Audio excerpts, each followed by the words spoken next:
let's get started. We're going to talk about reincarnation, and first we're going to do some stuff with our senses. So keep your eyes open and shake around your head. Shake around your head. Okay, and stop. Nothing changed. It was normal, as expected. Now I want you to put one hand over one eye, then take your finger, poke it in the side of your other eye. Now when I say poke it in the side of that eye, I don't mean poke it at the side of your face. I mean poke it into the side of your eye and then wiggle around that eye using the force of your finger. And what you should be seeing is that the world around you will start to change. That eye that you're poking, you keep it open. Yeah? Okay, who sees this? Yeah, okay. So our senses are buggy, okay? So usually when we move around our head, what happens is that our vestibular system, it calculates out what the angle of my head is, and it explains the motions not through what my environment does, but through what my own eyes do. When I move the eye muscles, it calculates it out, and it determines that, hey, I'm responsible for that motion, the world should stay stable. But that happens in the cerebellum, right, in the back of our head. But if we use our finger, we don't have that automatically build up. So there's a bug there. Another bug.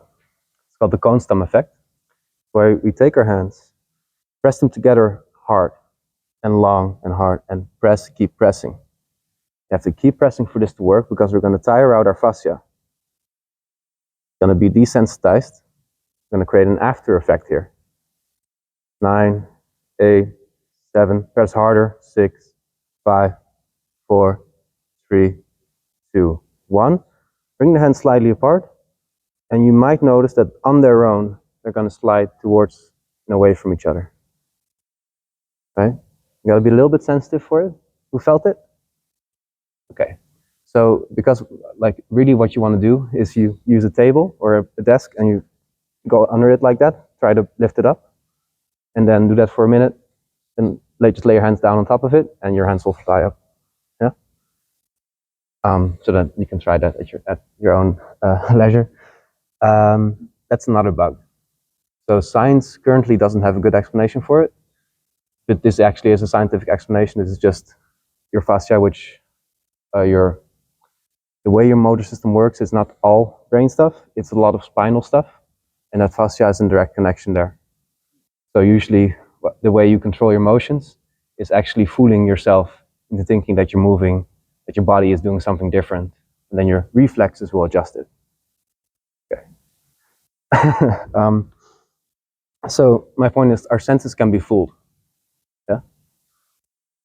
We can also add senses. So from the lab, I grabbed one of these virtual reality headsets, and we can change your entire vision. Yeah, the frame rate and the resolution has become so good that this is almost more beautiful than real life sometimes. We can also add haptics. This is vibrations. You wear that as a bracelet, and we can recreate touch. And as these get better, you won't be able to distinguish virtual reality from this reality anymore. Eventually, we can even add new senses. When you implant a magnet in someone's finger and they practice with that, they can start feeling magnetic fields. Yeah. So our senses can be fooled and we can add more. Okay. You can play a game in virtual reality, right? Who's ever played a game? Ever seen a movie? Sometimes it's so good that you forget where you are. That you're all in the game. And if you play the game on hard mode, then it's fun, right? But then sometimes you die. And then you have to start over, make a new game, play another game, watch another movie. And you kind of forget what happened. And the character that's playing definitely doesn't remember everything. Or when you're dreaming. You have a dream, especially a nightmare.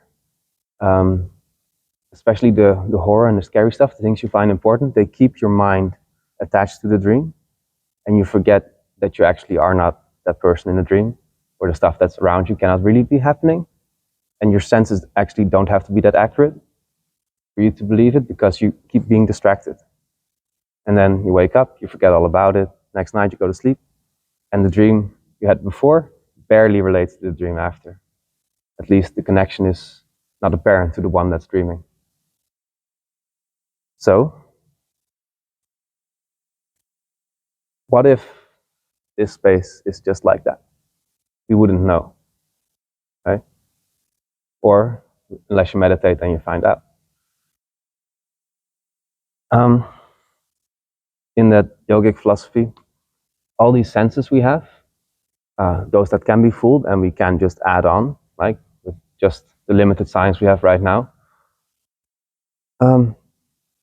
we can create a sense of self for you, an ego for you that doesn't have a firm basis in a real reality. The only thing that stays around with you as you grow, that stays around with you as you hop from one dream to another one, or from one game character to another game character, is the awareness that you're playing, the awareness of the things that's going on around you. So there's some sense of you that is actually constant, and that could be seen as sort of a power, a metaphysical force, an energy, an awareness, a prana. Now, here you can insert whatever you like to believe. If your religion is science, you would say, oh, that's emergent properties from the system, complex system interacting. If you have like a Christian mindset, you have a soul, and you don't get to replay the game, but you get one shot, and you have your little package of energy, and it goes to a bigger package of energy later. Or you have more of an Eastern view, and you get a few tries.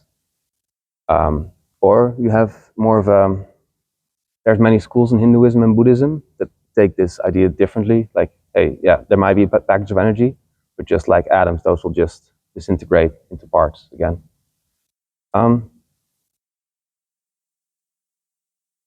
So when you meditate, you will at least find out that some of the senses are not as, when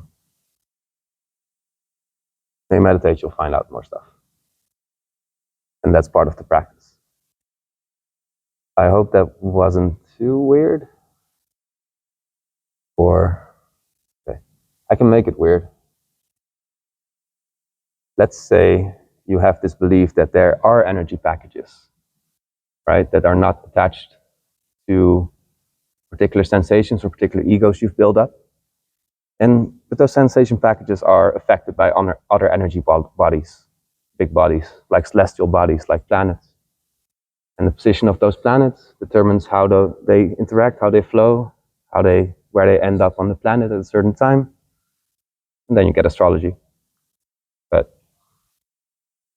it's hard to scientifically prove these things. And as you go, science takes a lot of assumptions about the way things have to be that are also just belief at its basis. Right? Doesn't mean it's not useful.